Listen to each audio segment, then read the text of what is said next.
Welcome back to the channel. Tonight I'll be sharing with you a strange and chilling story about a humble farmer who stumbled upon a mysterious metallic orb, and how that discovery changed not only his life, but the fate of the entire world. If you enjoy dark tales of mystery, sci-fi, and suspense, make sure to hit that subscribe button and give this video a like so you never miss the next story. The Orb of Dominion. Rise of the Cursed Farmer. It was a quiet summer night when the stars flickered strangely above a small, forgotten village nestled between endless fields of wheat and corn. The sky suddenly tore apart with a shimmering flash, as a mysterious object pierced through the clouds, moving silently yet faster than the speed of sound. No one saw the alien ship, cloaked in invisible energy, descend briefly to Earth. It hovered above the valley, scanning and observing, gathering data. But something went wrong. A small spherical device detached from the craft, an orb pulsing with an eerie, faint glow. It tumbled down from the ship and disappeared into the crops below. The next morning, an old farmer named Thomas Greaves, a humble man in his 50s with sun-wrinkled skin and worn hands, was tending to his garden. He spent most of his life working this land, living in solitude since the passing of his wife. As he turned the soil near his tomato patch, he noticed something strange. A metallic orb, perfectly round, about the size of a grapefruit, half buried in the dirt. What in the world? He picked it up carefully. The orb was warm, humming faintly, and had lines carved into its smooth surface, glowing with an otherworldly blue light. With no clue what it was, Thomas took it home, placing it on a dusty shelf in his tool shed. He stared at it for a while, then shrugged. Just some fancy junk, he thought. Years passed. Thomas had completely forgotten about the orb. It sat untouched, silent, collecting cobwebs. Life went on as usual until one stormy night. Rain battered the farmhouse windows as thunder cracked through the sky. Thomas was fast asleep when a low, vibrating hum began to fill the room. The orb, awakened by an unknown signal, levitated off the shelf. It glowed brighter and brighter until it shot like a bullet into Thomas's chest. He gasped. His body convulsed violently as the orb melted into his flesh, fusing with his spine, brain, and heart. His eyes rolled back as memories that were not his flooded his mind. Languages, symbols, images of galaxies and alien war machines. When Thomas awoke, he was no longer the same. He could feel everything. He heard the ants crawling under the floor. He could see miles away, through walls, through time.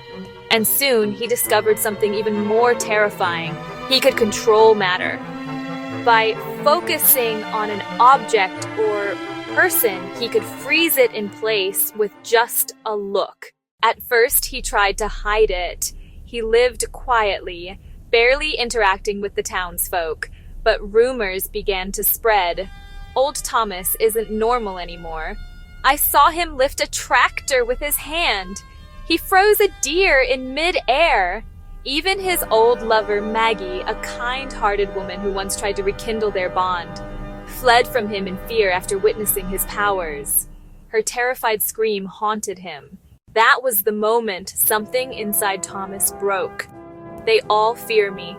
They don't understand. The orb inside him began to pulse stronger, feeding on his loneliness and pain. It whispered to him. It offered a purpose. Domination. Why live as a forgotten man when he could be king? Within weeks, Thomas had become something else. He crafted armor from steel and electricity. He called himself Dominor, the sovereign of matter. He stormed nearby cities, freezing military tanks with a glance, stopping bullets mid-air.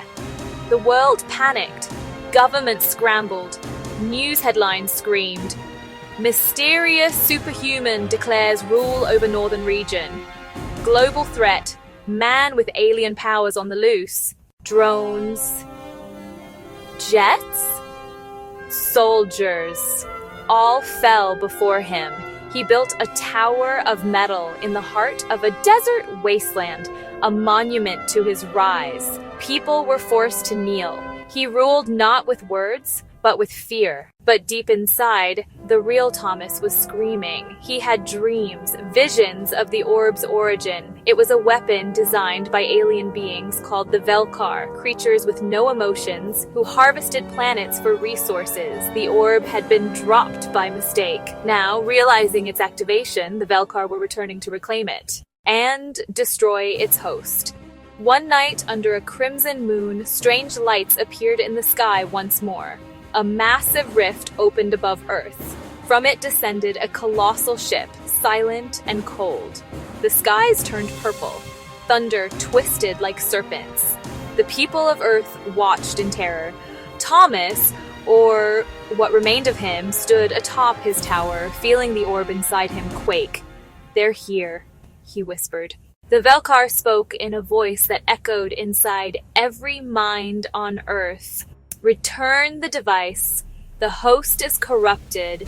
Termination required." Thomas refused. He rose into the sky, powered by raw alien energy, and blasted beams of force toward the ship. The battle was apocalyptic. Mountains shattered, oceans roared, and cities trembled. But he was only one man. The Velkar deployed their machines, beings of pure plasma and metal. They swarmed him. Though powerful, Thomas began to weaken. The orb inside him started to fracture. For a moment, his true self returned. "I didn't ask for this. I just wanted peace." Sobbing sigh. But it was too late. In a flash of blue light, the Velkar disabled him. His body froze mid-air. The orb ripped itself from his chest, hovering as if triumphant. A tractor beam pulled them both into the ship. In seconds, the craft vanished back into the stars, leaving only silence behind.